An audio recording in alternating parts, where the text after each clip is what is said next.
Here is the remarkable story of Jane Goodall, a renowned primatologist and conservationist who has dedicated her life to studying chimpanzees and advocating for their protection. When Jane turned 1 year old, her father gave her a lifelike chimpanzee named Jubilee. You know, I've still got Jubilee, and I would show him to you, but he's in an exhibition in Washington, D.C., put on by the National Geographic. And I think they're putting that online, so you'll actually be able to see Jubilee in that. Goodall has loved observing animals even from a very young age. When she was 4 years old, she hid in a henhouse for almost 4 hours to find out how a chicken lays an egg. When Goodall first visited the Gombe Stream National Park in 1960, she had received no formal scientific training and she was carrying only a notebook in one hand and binoculars in the other. Having no preconceived notions of what animal research should be, allowed her to devise unique methods of research which led to her many breakthroughs. Before Goodall's expedition to Gombe, there had only ever been one concerted attempt to study chimps in the wild. Unlike Goodall, who was only accompanied by her mother and an assistant, the first scientist had a trail of 22 porters. To begin her studies, Goodall observed chimpanzees for days on end from a hilltop she dubbed the Peak. But her first sights of chimps were disappointing. I regret to say feelings of intense frustration and concern, because all I got was a glimpse of a chimpanzee quite far away, and the moment he or she saw me, vanished. And this is what happened for the first 4 months. Over time, she earned the trust of one of the chimpanzees. She took an unconventional step in the field of science by naming her new animal friend rather than assigning him a number. Thus, David Greybeard became Goodall's first chimp friend. And here he is, David Greybeard. It's a portrait of him, but a very good one. He was the chimp who first began to lose his fear of me.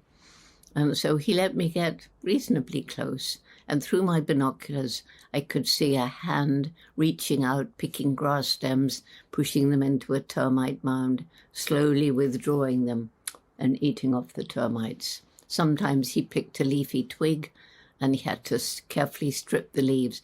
So David Greybeard was using and making tools.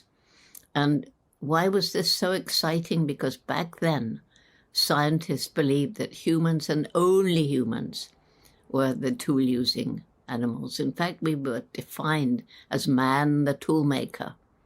And so really that changed everything. That was a very, very dramatic moment, because the National Geographic at that point agreed to fund my continuing research. Initially, I only had money for 6 months. I mean, after all, I'd never been to college even, but Louise Leakey, my mentor, managed to get 6 months' money. We'll see how she does. Well, the tool using meant that I could carry on beyond the 6 months. Living as one of the chimps, Goodall observed human-like behaviors and personalities that went against the scientific community's expectations. She saw that chimps can be bold, mischievous, and friendly. She saw the chimpanzees hug and kiss each other, forming family and community bonds that could last through their entire lives. She also disproved the previously believed theory that chimpanzees were vegetarians, as she observed that chimps sometimes hunt colobus monkeys. Jane realized that chimps behave much like humans, and they can even kill members of their own species. I hated the fact that they could be very cruel and brutal, and that they have a dark side just like us. Jane's commitment to study the chimps living among them was very brave, as her life was at risk in some occasions. He bashed my head onto a rock and it was bleeding. And then he went away and I thought, oh, well, I've survived. And then he came back and did it again. And then he pushed me over the edge.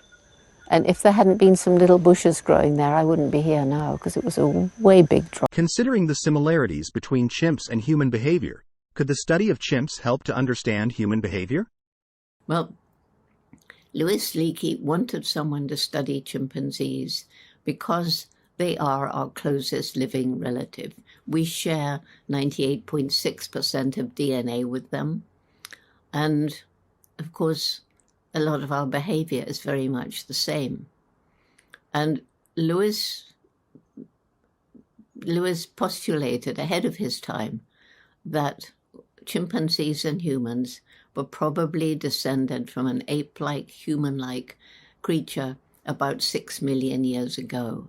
And he argued if Jane sees behavior in chimpanzees today similar to humans today, possibly that came with the two species throughout our long evolutionary pathway. And therefore, we share a common origin for much of our behavior. That's so similar. Kissing, embracing, holding hands, and all these other things that I've talked about so often. Jane's observations showed that chimps are so similar to humans that they even have their own cultures. When I first mentioned culture, of course, I was scorned. I mean, only humans have culture. Now, of course, we know that many animals have culture.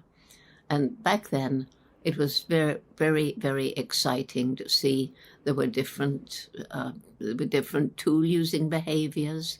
And I won't go into it now, but there are the same nuts to crack in different places, and yet chimpanzees in some places don't eat them at all.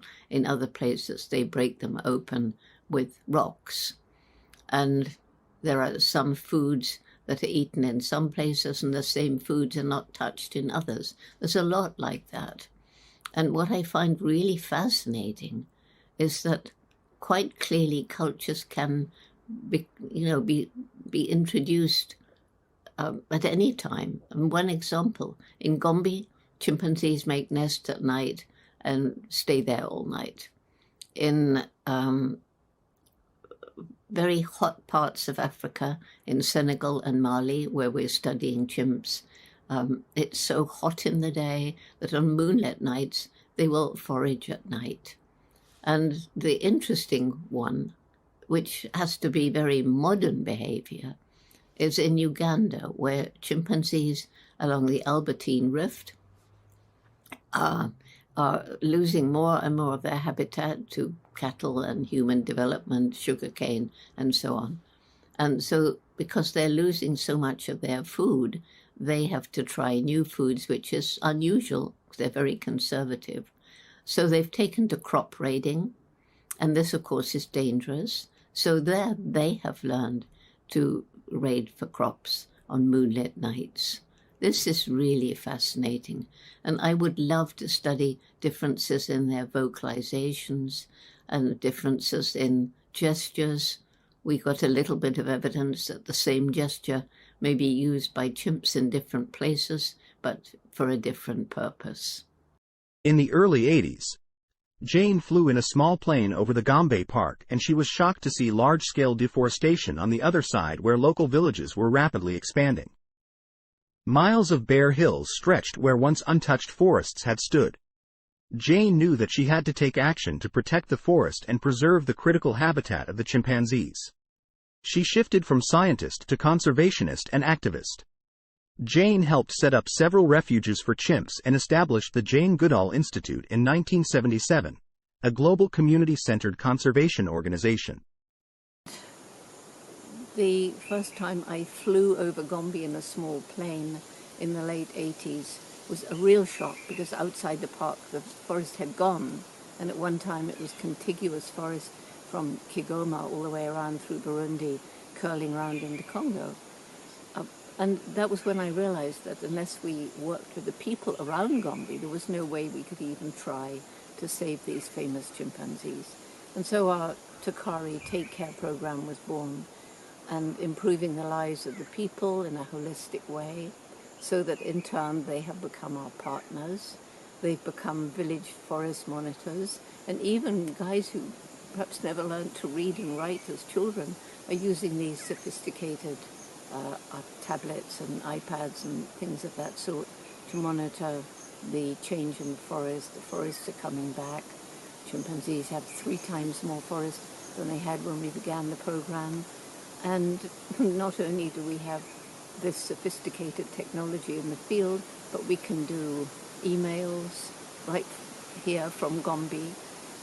When I came for the first time, it was 3 weeks before you could get a reply to a letter you sent out, and now it's instantaneous. Jane is also the founder of the Roots and Shoots program, which encourages young people around the world to be agents of change by participating in projects that protect the environment, wildlife, or their communities. In April 2002, she was named a United Nations Messenger of Peace. I think the only way I can think of doing this is each day to try to do your best to make the world around you just a little bit better. And if you can go to sleep each night thinking, well, I really did do my best, maybe in a very difficult situation, then that will give you the kind of feeling that leads to peace, and then you're better able to help others. This little video showed a young woman from Syria saving people. She said she arrived in Germany and found a new life. Our Roots and Shoots program in Germany went into those areas where the refugees were first housed when they arrived and helped them, particularly the children. We've worked with refugees in Tanzania, refugees from troubled Burundi and from Congo, started our youth Roots and Shoots program there, made a huge difference so that people came and said, why does it look better here? Why are the things growing? Why are the children playing and smiling when in other parts of the camp it's grim? And they're told, well, there's Roots and Shoots here. And since you mentioned it, Roots and Shoots began in Tanzania with 12 high school students, your kind of age. And it was young people who wanted to make the world around them better and didn't know how to do it. So the main message of Roots and Shoots, and this is very important for Peace Day, is that each and every one of us matters and has a role to play in this world, even though we don't yet perhaps know what that role is. And even more important, each and every one of us makes some impact on the planet every single day that we live. And we're in a fortunate position, of being able to choose what sort of impact we make. Jane is still at work today raising awareness and money to protect the chimpanzees, their habitats, and the planet. She travels extensively, giving speeches, talking to government officials and business people around the world, encouraging them to support wildlife conservation and protect critical habitats. We're part of the animal kingdom, not separated from it. We could have a blood transfusion from a chimp if you match the blood group. You really could, and the other way around too. People say to me, thank you for giving them characters and personalities. I say, I didn't give them anything. I merely translated them for people. What are the reasons their mothers are killed? Well, sometimes it's bushmeat. There's still some of the live animal trade going on, which means you shoot the mother to take a baby. How urgent is it to save these creatures? Well, if they weren't here, they'd be dead. As much as Jane loves chimpanzees, there's something about her they seem to love. Is that what a mother chimp would do? No. Only Mama Jane. She liked it. Yes, of course. So would a child. More recently, Dr. Jane associated with the Non-Human Rights Project, NHRP. This is an American nonprofit animal rights organization seeking to change the legal status of at least some non-human animals from that of property to that of persons, with a goal of securing rights to bodily liberty, the right not to be imprisoned, and bodily integrity, the right not to be experimented on.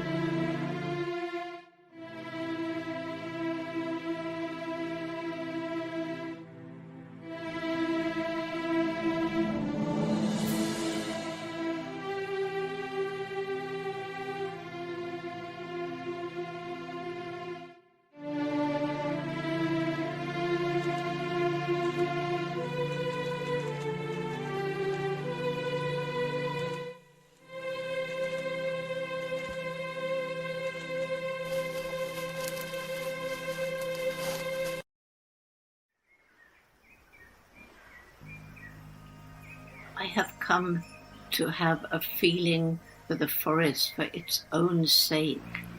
Being out in the rainforest alone, you forget yourself. You become one with this amazing world of the forest. And out in the forest, you learn about the interconnection of all the forms of life, how every little species of animal and plant in the forest has a role to play. And as they become extinct, so we tear holes in the tapestry of life until eventually a whole ecosystem may collapse. When I'm alone in the forest, surrounded by the greens and the browns, it's a whole experience that I can't find in any other place.